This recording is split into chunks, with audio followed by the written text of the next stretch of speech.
Nigerian military has given reasons why wives of combatant Boko Haram fighters are free from attacks by military on the front line of the battlefield. This was disclosed by Brigadier General Halumana Ado Ibrahim, the Chief of Staff to the Theatre Commander of Operation Hardin Kai in the Northeast during a media tour of defense correspondents in Borno State. Brigadier Ibrahim also revealed that some financiers of terrorists arrested have been handed over for prosecution, reacting to posts on social media by officers.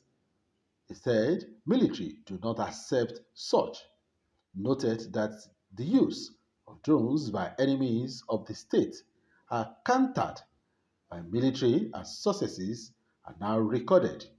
He states that only people who are combatants are engaged by military personnel. It's a tricky one, and you see it playing out in different parts of the world. You have places where civilians are used as human shield, and they are also used as combatants.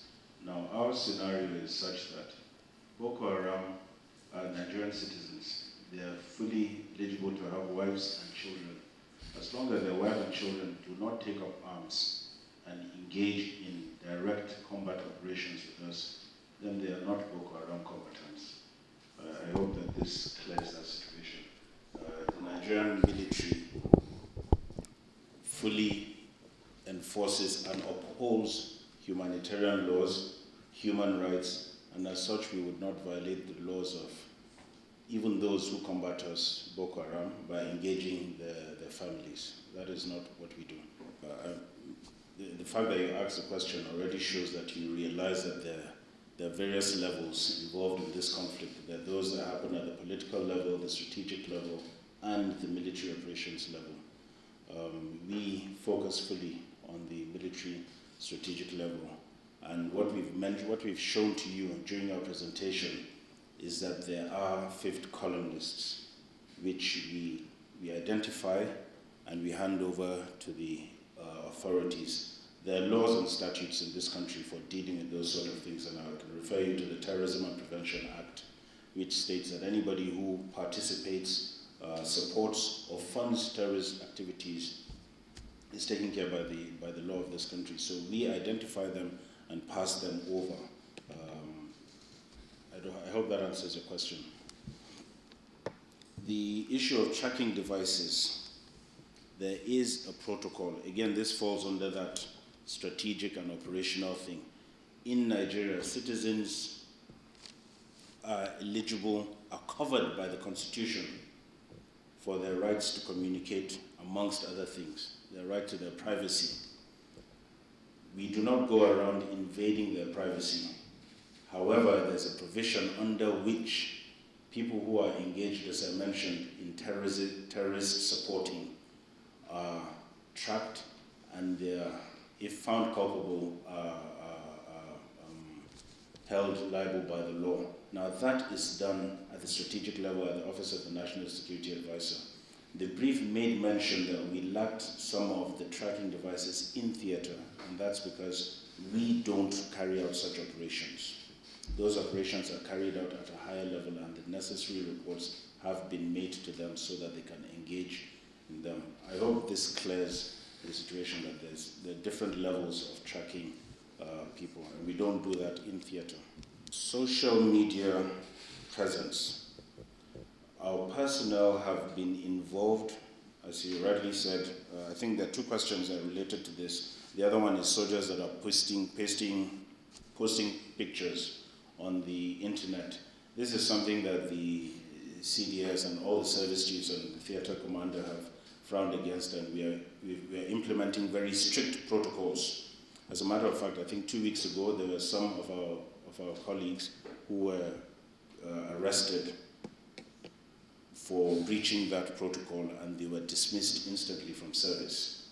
So this is something that the military authorities and indeed Operation Hardin Kai is clamping down on seriously. There's the question on the increase on the use of drones.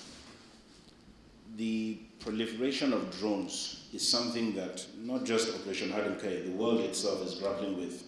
If you look at what's happening in Ukraine, you look at what's happening in Gaza, the conventional warfare itself is being challenged by the use of drones, which is occasioned by the ease at which non-state actors have access to technology, lethal technology, and the cheapness of this technology.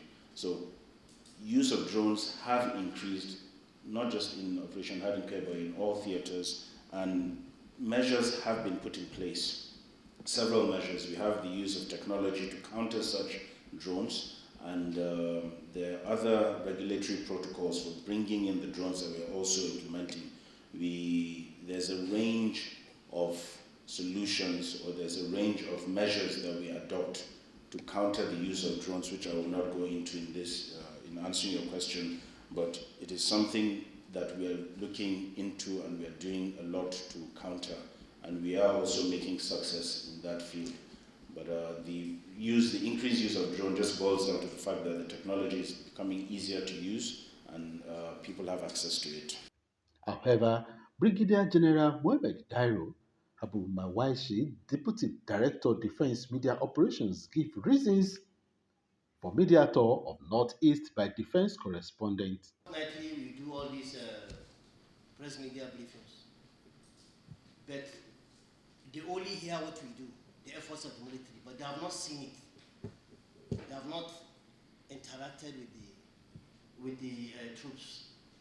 So he deemed it necessary for us to come down so that the correspondents could interact with the frontline formations and units to have the true picture of things on what the military is doing, so that they will have that conviction, they will have that empathy, so that they will tell the story of the efforts being put in by the military and achievements. Overall, it's about strategic communication. What we do, what we say, how we behave, and the image we create for the Nigerian military. So, succinctly, that is the purpose of the visit. From Headquarters, Joint Task Force, Northeast Operation Hardin Kai, Maiduguri, Borno State, I'm Bemiga Olamikon for GTV Africa.